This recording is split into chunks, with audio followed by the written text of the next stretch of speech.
There was a time, long before cities touched the sky, before machines replaced silence, when the world was alive in ways we can no longer understand. Forests were not just trees, they were kingdoms, and rivers were not just water, they were the veins of life itself. In those ancient lands, there lived beings that walked between worlds, creatures who were both human and something far beyond. The centaurs, half human, half horse, but entirely something more. They were not monsters, and they were not myths. They were guardians, protectors of balance, of nature, and of truths humanity was never meant to forget. They lived in harmony with the earth, moving with the wind, thinking with a wisdom deeper than time itself. But humanity changed, as it always does. Curiosity turned into ambition, ambition turned into control, and control slowly became destruction. Forests began to fall, one tree at a time, then thousands. Rivers darkened. The air grew heavy, and the magic that once filled the world began to fade. The centaurs tried to protect what remained, but you cannot protect a world that no longer wants to be saved. One by one, they disappeared.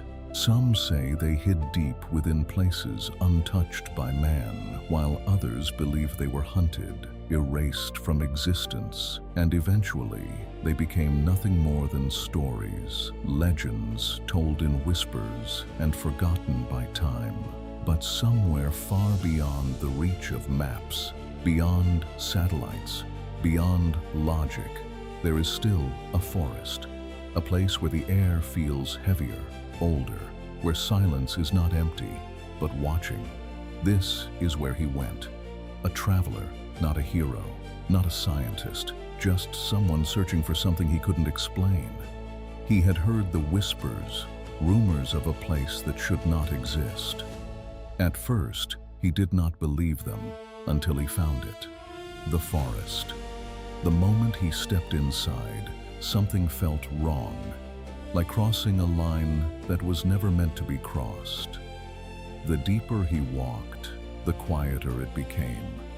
No birds, no wind, only the feeling of being watched. Then he heard it. A sound, soft but powerful, the rhythm of hooves against the earth. His heart froze, because deep down, he knew that sound did not belong to this world anymore. Slowly, carefully, he followed it, each step heavier than the last, until he reached a clearing. And there, everything changed. Standing in the light was something impossible. A centaur, but not like the ones from stories. This one carried time itself. Its body was strong, yet marked by age, scars running across its form, like memories carved into flesh.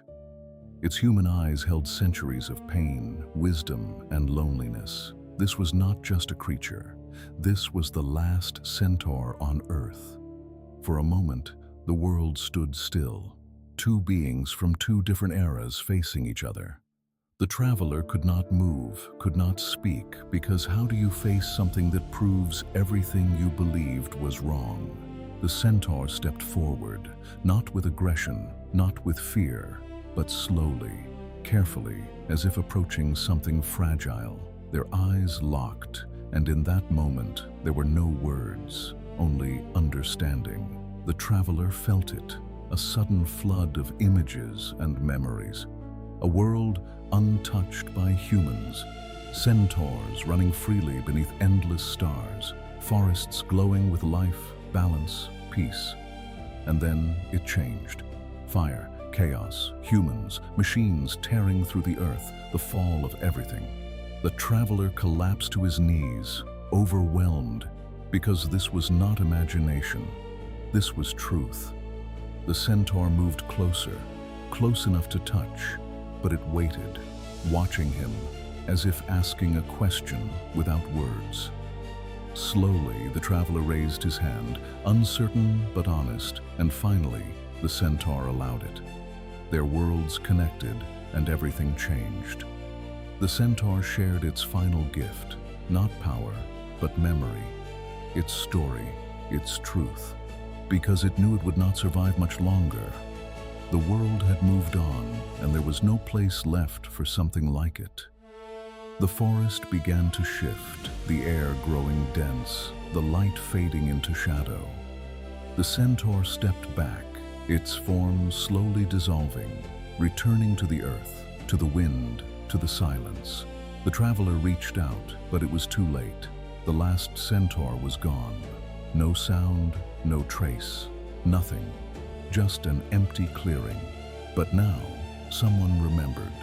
And, as long as stories survive, so do they. And somewhere, in the quietest places of the world, if you listen closely, you might still hear the echo of hooves fading into the night.